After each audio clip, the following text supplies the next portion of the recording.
Liv Morgan ने रिया replay को आज के दिन भी नहीं छोड़ा। आज क्रिसमस का पर्व है और ऐसे में दोस्तों हर कोई एक दूसरे को विश कर रहा है। रोमन रेंस और पूरी की पूरी डब्ल्यूडब्ल्यूई की तरफ से आप सब लोगों को मैरी क्रिसमस है। लेकिन गाइस यहां लिव मॉर्गन की तरफ से रिया रिप्ली को कोई भी क्रिसमस की विश नहीं आती है, बल्कि दोस्तों उनके चेहरे के ऊपर फूंक लगा दी जाती है। होता क्या है कि गाइस यहां लिव मॉर्गन के द्वारा अभी से ठीक 23 मिनट पहले एक फोटो अपलोड की गई जो कि उन्होंने स्टोरी में डाली और उसके अंदर दोस्तों वो उस रॉ को एडवर्टाइज करी थी, नेटफ्लिक्स पर होने वाली है। इसके अंदर दोस्तों अपने ऊपर और डॉम के ऊपर तो दोस्तों किंग एंड क्वीन का क्राउन लगा दिया, लेकिन गाइस रिया रिप्ली के चेहरे पर क्या लगा दिया आप देख सकते हैं।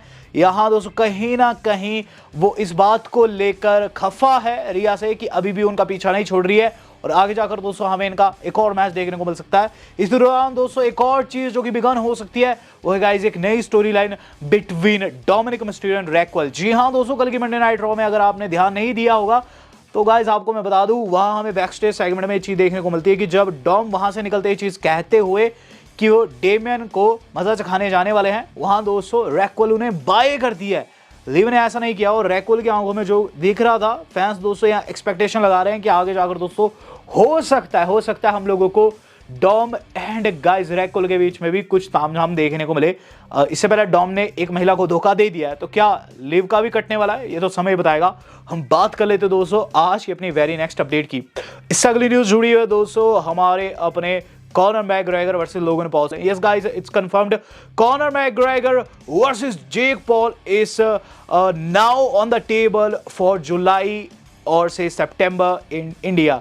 जी हाँ दोस्तों, इससे पहले लग रहा था कि Logan Paul versus Conor McGregor बनेगा, लेकिन गाइस यहाँ नया मैच निकल के सामने आ रहा है जो कि अब बताया जा रहा है कि जेक पॉल जो कि लोगन पॉल के भाई है वो इंडिया में फेस कर सकते हैं कॉनर मैकग्रेगर को, जो कि गाइस जुलाई सितंबर के आसपास देखने को मिलेगा। आप देखते हैं दोस्तों क्या कुछ रहता है। अंबानी दोस्तों इस मैच को बनाने वाले हैं और गाइस देखते हैं इन दोनों भाइयों में से कौन फेस करता है कॉनर मैकग्रेगर को। हम बात कर लेते हैं दोस्तों ओमास की। जी हाँ दोस्तों, ओमास के ऊपर अपडेट आ चुकी। काफी टाइम से दोस्तों ओमास की ना ही न्यूज आ रही थी ना ही ओमास आ रहे थे, लेकिन गाइस अब अपडेट निकल कर सामने आ रही है।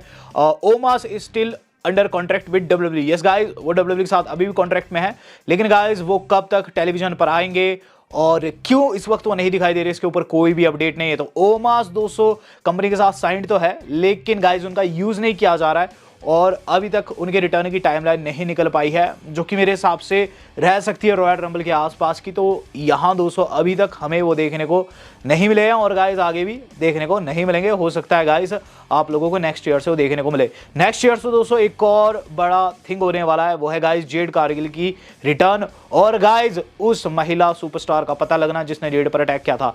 जेड दोस्तों कहीं ना कहीं जान चुकी है किसने अटैक किया है, इसलिए दोस्तों आज सुबह सवेरे जेड कारगिल ने एक फोटो अपलोड कर दी।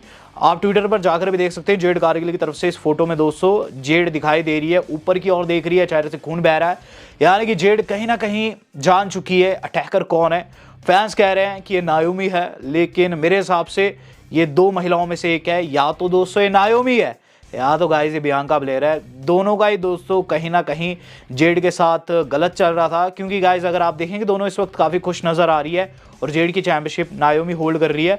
हम बात कर लेते हैं दोस्तों इस अगली न्यूज़ की, जिसमें हम बात करने वाले ऐसी महिला सुपरस्टार की जिसे होल्ड कर लिया एक बंदे ने। Yes guys, Maxime Dupree and Anthony ने कर लिया एंगेजमेंट। एंथनी कौन है? मैक्सिम डुप्री का रियल लाइफ बॉयफ्रेंड है। ऑन स्क्रीन तो ओटिस नजर आता है उनका बॉयफ्रेंड, लेकिन रियल लाइफ में दोस्तों उनका एंथनी जो है वो है बॉयफ्रेंड और इसके साथ दोस्तों उन्होंने बीती शाम कर ली है एंगेजमेंट। तो मैक्सिम डुप्री को बहुत बहुत शुभकामनाएं हैं। ओटिस के लिए काफ़ी बुरा लग रहा है। हम बात कर लेते हैं दोस्तों इससे अगली न्यूज़ की। इससे अगली न्यूज़ जो आज की हमारी जुड़ी हुई है वो जुड़े दोस्तों WWE इंडिया से। तो काफी संगीन या फिर कह लीजिए दोस्तों काफी इंपॉर्टेंट टॉपिक है जो कि हम अब डिस्कस करने वाले हैं, तो ध्यान से सुनेगा मैं क्या कह रहा हूं। अगले साल रॉ नेटफ्लिक्स पर जाएगी, लेकिन गाइस हम भारत में से सोनी लिव पर देख पाएंगे मार्च तक। क्यों देख पाएंगे? क्योंकि सोनी वालों की, सोनी स्पोर्ट्स वालों की जो डील है वो मार्च तक की है। उसके बाद दोस्तों ये नेटफ्लिक्स पर एक्सक्लूसिव रहेगा, लेकिन यही प्रॉब्लम की जड़ है।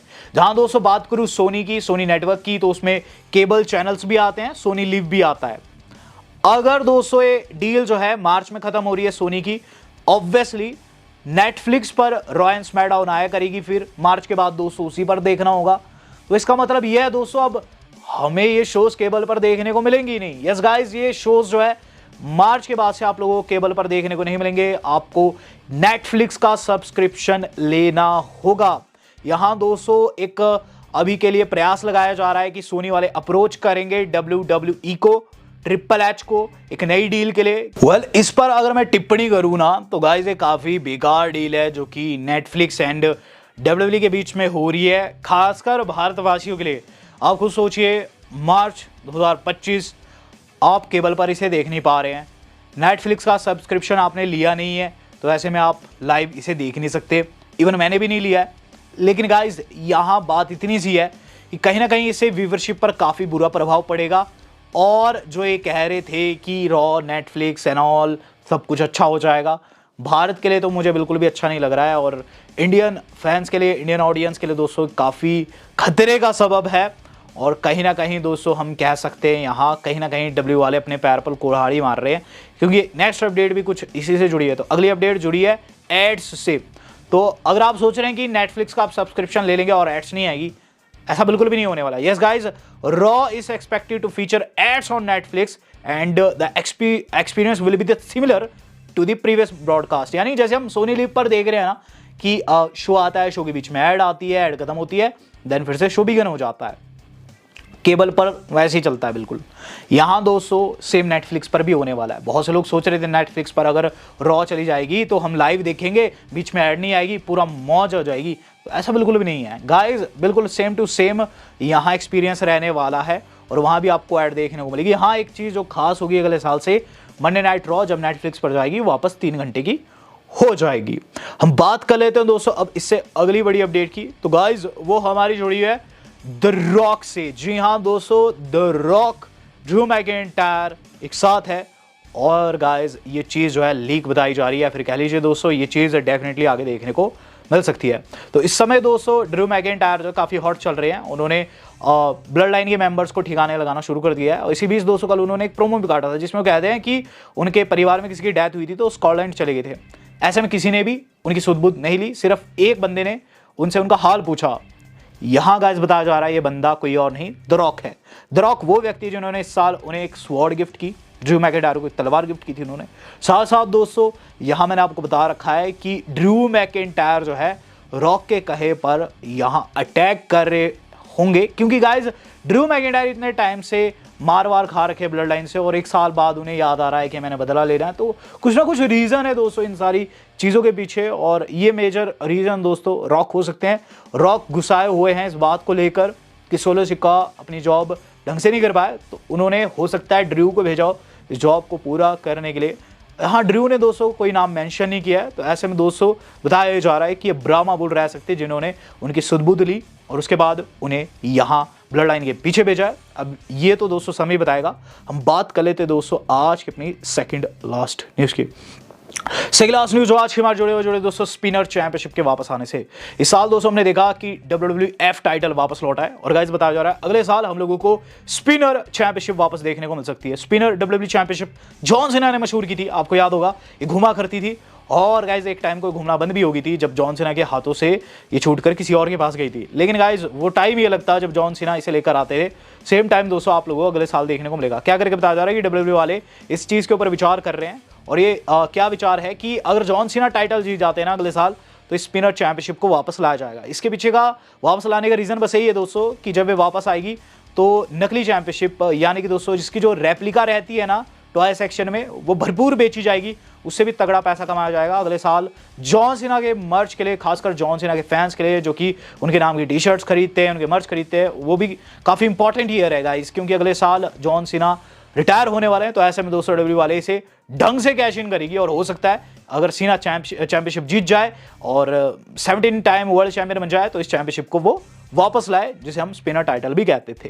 बात कर ली जाए दोस्तों अब आज की अपनी मेन अपडेट की। तो गाइस मेन अपडेट जो आज की हमारी जुड़ी हुई है वो जुड़ी हुई है दोस्तों हमारे अपने WWE के मेगा प्लान से। जी हाँ दोस्तों, यहाँ WWE वाले कुछ मेजर प्लान जो है कर रहे हैं इस वक्त। और गाइस ये जुड़ा है कोडी रोड्स के टाइटल ड्रॉप करने से।